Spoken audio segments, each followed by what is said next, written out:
Lajme, aktualitet, argëtim, horoskop, telenovela, showbiz, të gjitha në Metropol.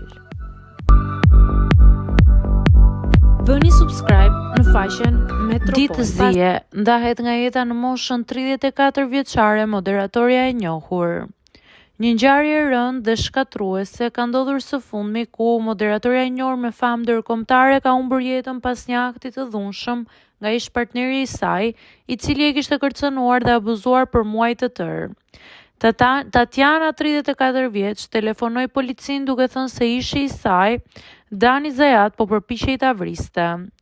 Thirrja e saj për ndihmë u ndërprer përpara se ajo të mund të jepte informacionin e plotë për vendndodhjen. Kur Zajat i hodhi telefonin nga balkoni i apartamentit të saj në katin e 22.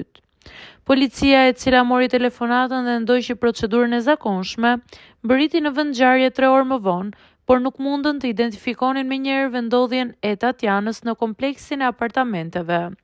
Ata u larguan pa hyrë në ndërtesë për të verifikuar informacionin dhe vetëm pas 20 orëve, kur Zajat u kthye në apartament dhe gjeti Tatianën të vdekur, ata mundën të hyjnë dhe të bëjnë hetimet. Tatiana kishte vdekur nga goditjet e dhunshme në kokë të shkaktuara nga Zajat dhe vdekja e saj u shpall në mëngjesin e nesërm. Gjyqtari që shqyrtoi çështjen vuri në dukje se ky ishte një rast tjetër i dështimit të autoriteteve për të ndërhyrë në kohë dhe për të shpëtuar jetën e një viktimeje të dhunës në familje.